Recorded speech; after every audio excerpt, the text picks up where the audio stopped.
오늘 우리에게 주시는 하나님의 말씀은 신명기 17장 8절로 13절까지의 말씀입니다. 신명기 17장 8절로 13절까지 말씀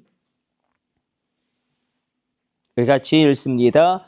내 성중에서 서로 피를 흘렸거나 다투었거나 구타하였거나 서로 간에 고소하여 내가 판결하기 어려운 일이 생기거든 너는 일어나 내 하나님 여호와께서 택하실 곳으로 올라가서 레위 사람 제사장과 당시 재판장에게 나아가서 물으며 그리하면 그들이 어떻게 판결할지를 내게 가르치리니 여호와께서 택하신 곳에서 그들이 내게 보이는 판결의 뜻대로 내가 행하되 그들이 내게 가르치는 대로 삼가 행할 것이니 곧 그들이 내게 가르치는 율법의 뜻대로 그들이 내게 말하는 판결대로 행할 것이요 그들이 내게 보이는 판결을 어겨 좌로나 우로나 치우치지 말 것이니라.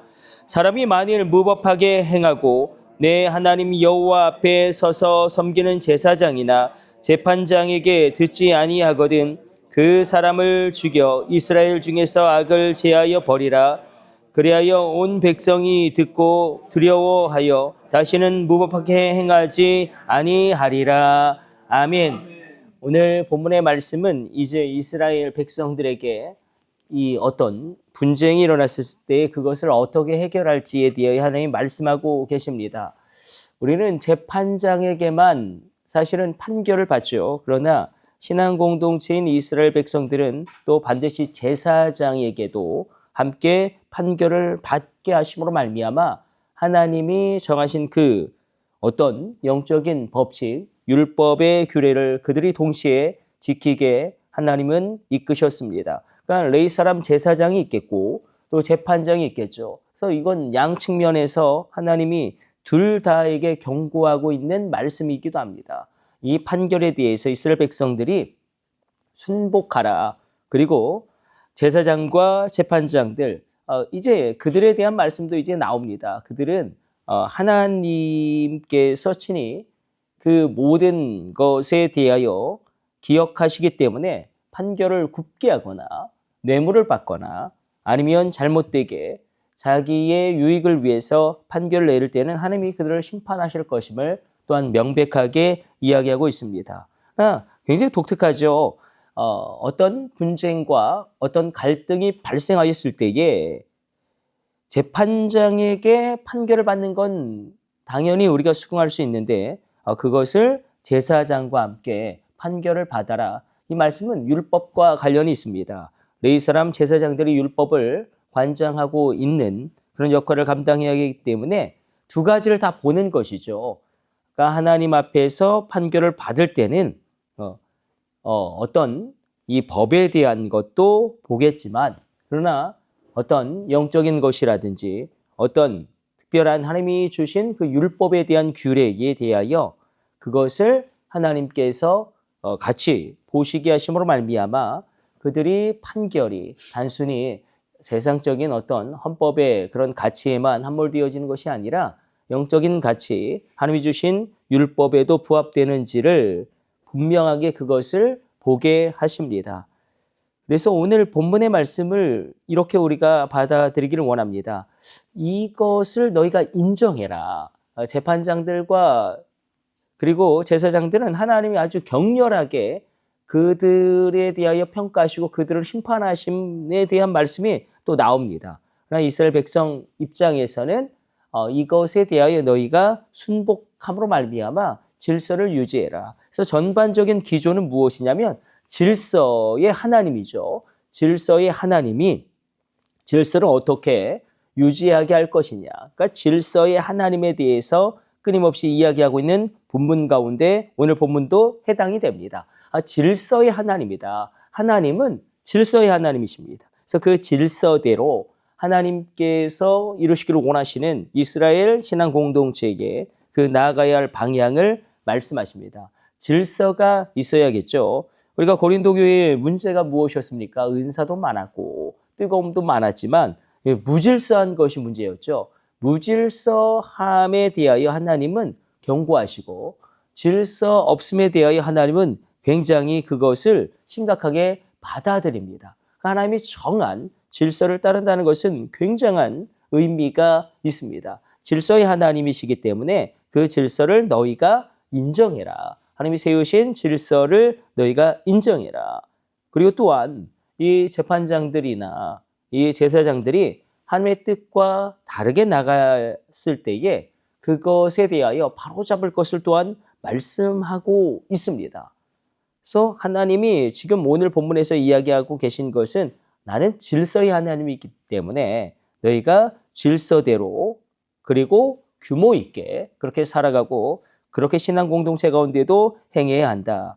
그것을 말씀하고 있는 것이고 특별히 어떤 판단을 받을 때에 갈등을 해결할 때에 제사장에게 먼저 묻는 거죠. 그러니까 재판장이 먼저 등장하지 않고 제사장이 먼저 등장한다. 이것은 굉장히 중요한 것을 이야기합니다. 그러니까 말씀의 권위를 너희가 인정하라는 것입니다. 하나님 말씀의 권위를 인정함으로 말미암아 성경에서 그러하다면 그러한 것입니다. 하나님 말씀이 그러하다면 그러한 것이다. 너희 생각과 판단이 다르게 느껴질 수도 있겠지만 말씀의 권위를 받아들이고 인정하라는 것입니다. 시대가 변하고 있죠. 많은 것들이 달라집니다. 그래서 이 시대는 특별히 어떤 절대적인 진리를 외면하는 시대에 우리가 살고 있는 것도 사실입니다. 어떤 절대적인 진리를 세상은 굉장히 거절하고 거부하고 그래서 이 시대 가운데 사실은 상황윤리라고 이야기하죠. 절대적인 진리는 없어요.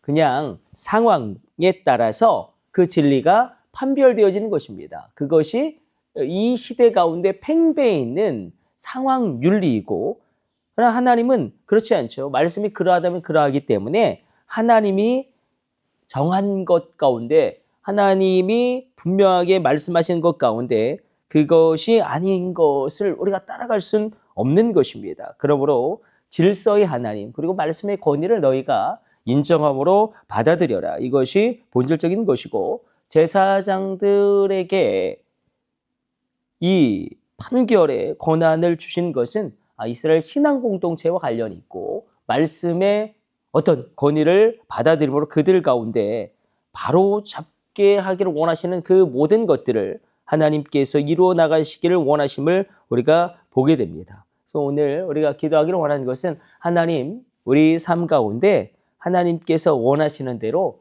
질서가 잡히게 하여 주옵소서. 우리 나라와 민족을 위해서도 기도해야겠죠. 하나님이 원하시는 질서대로 이 나라와 이 민족이 새롭게 되어지는 은혜를 베풀어 주시고 그리고 얼마나 중요합니까? 이 재판관들이 얼마나 중요하고 또 제사장들이 얼마나 중요합니까? 하나님 그들이 올바르게 판단할 수 있도록 하나님 감동하여 주옵소서. 우리가 끊임없이 기도해야 합니다. 무엇보다도 이 말씀의 권위, 말씀이 그러하다면 그러한 것입니다. 그것을 우리가 받아들이지 않고 상황윤리, 그러니까 어떤 상황에 따라서 진리가 그 판별이 달라질 수 있다. 이것이 사실은 이 시대 가운데 많은 사람들이 받아들이고 있는 그런 것이기도 합니다. 그러나 말씀이 그러하다면 그러하고 우리가 말씀이 그러하다면 그러하기 때문에 우리가 하나님 말씀에 순복하는 것입니다. 그렇게 오늘 이 새벽에 하나님 우리 인생 가운데도 우리 삶 가운데 우리 자녀들 가운데도 질서가 잡히게 하여 주옵소서. 세상이 이야기하는 질서가 아니라 하나님의 질서가 잡힘으로 말미암아 정돈되어지고 안정되어지고 그들이 하나님 안에서 안식하게 하여 주옵소서. 나의 인생 가운데서도 동일하게 하나님 내 인생이 하나님 안에서 질서가 잡히게 하여 주옵소서. 그것이 얼마나 중요한지 그리고 내가 하나님 말씀에 순복함으로 말미암아 하나님 말씀에 순복한다는 것은 우리가 레위기에서도 계속 반복되었던 말씀이죠. 그러니까 사실은 우리는 그런 생각을 하거든요. 내가 하나님 말씀을 받아들이고 인정하고 하나님 말씀대로 살아가면 하나님이 좋으실 거야. 하나님이 좋으실 거야. 그러나 하나님께서는 아니라고 말씀하시죠. 너를 위해서 내가 너의 인생을 위해서 너의 자녀의 인생을 위하여 너의 모든 것을 위하여 이 말씀을 주었으므로 이 말씀이 나에게 온 가장 중요한 원인은 하나님을 위해서가 아니라 바로 하나님께서 내가 살아나고 내가 번성하고 내가 새롭게 되기를 원하시기 때문에 이 말씀에 순종해 보아라. 그렇게 우리를 이끌어 가시는 것입니다. 그래서 하나님 기억나십니까? 하나님께서 아브라함을 이끄실 때 사실 모든 걸 다 거시죠. 땅도 거시고 자녀도 거시고 그리고 이름이 창대하게 될 것도 거시죠. 모든 것을 거십니다. 왜 모든 것을 거셨습니까? 하나님 말씀이 얼마나 좋은 것이고 그 하나님 말씀이 얼마나 놀라운 것인지를 아브라함으로 말미암아 깨달아 알게 하기 위하여 모든 것을 거시죠. 그러므로 오늘도 이 새벽에 하나님 말씀이 내 인생 가운데 운행하게 하여 주옵소서. 하나님의 말씀이 우리 자녀 가운데 운행하게 하여 주옵소서. 하나님, 이 하나님의 말씀이 이 나라의 민족 가운데 운행하게 하여 주시고 놀랍게 새롭게 일어나게 되어지는 말씀의 역사가 우리 가운데 충만하게 하여 주옵소서. 우리가 기도하길 원합니다. 우리 기도하겠습니다.